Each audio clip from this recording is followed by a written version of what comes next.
When the billionaire CEO stepped into the hospital room, the last thing anyone expected was that he would fall to his knees. And even fewer expected whose name he whispered. Ethan Hale had lived the last 3 years as two people, the firefighter who once ran into burning buildings and the single father who now ran between hospital hallways. His 8-year-old daughter, Lena, was fading. A rare heart condition, worsening by the hour. The doctors said she had maybe 48 hours unless a donor appeared. Ethan told them he was fine. He lied. His hand shook every time he touched her that night, while machines beeped in desperate rhythms. A doctor rushed in. "Someone wants to see you, Mr. Hale." Immediately. Ethan didn't expect Dominic Vale, the youngest self-made billionaire in the state, to walk through the door wearing a suit still dusted with snow. His company owned half the city.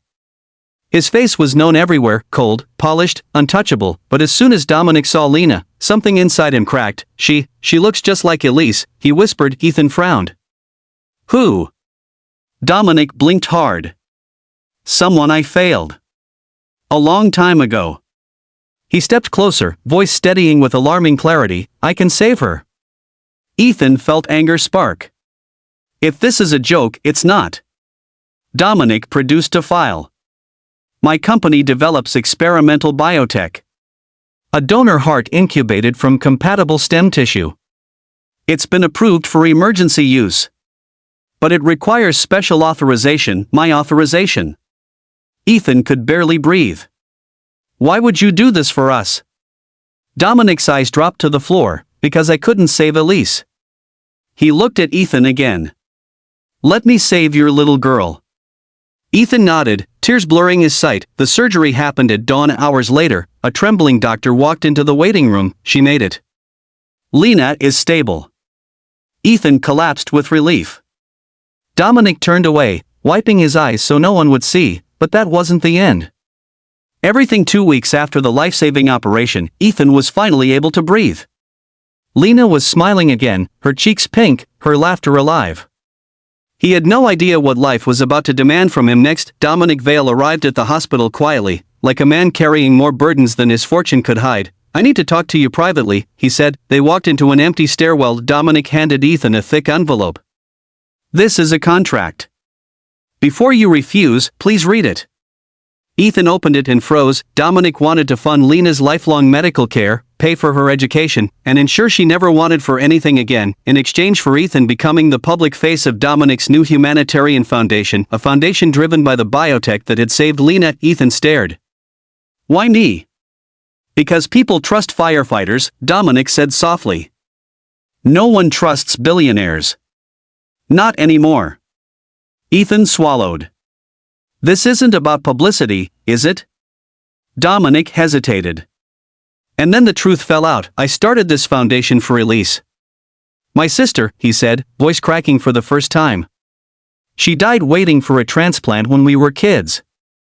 I swore I'd never let another family feel that helpless again."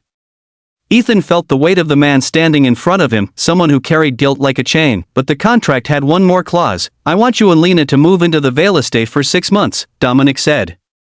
"Security, staff, equipment, everything she needs." It was too much. Too generous. Too suspicious. "Why us?"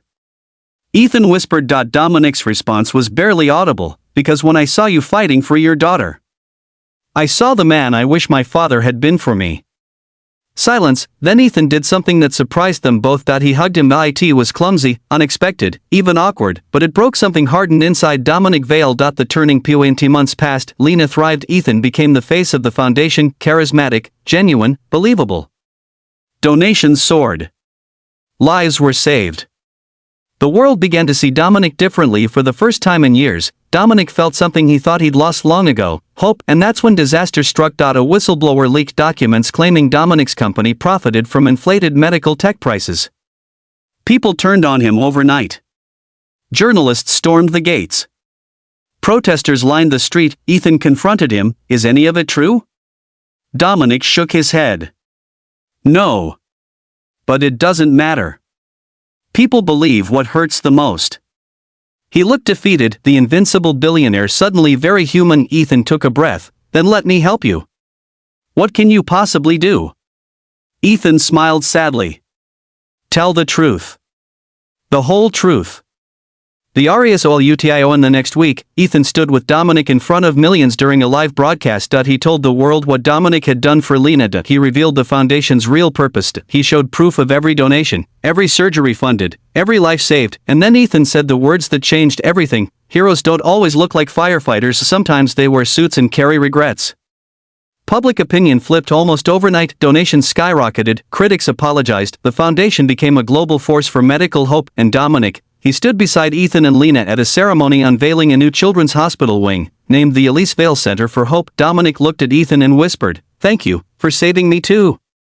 Final message, for your video ending: sometimes the person who saves your life is the one who needs saving most, and sometimes the family you build is stronger than the one you're born into. This is a story about second chances, rewritten futures, and the truth that healing is never a one-way gift, it always finds its way back.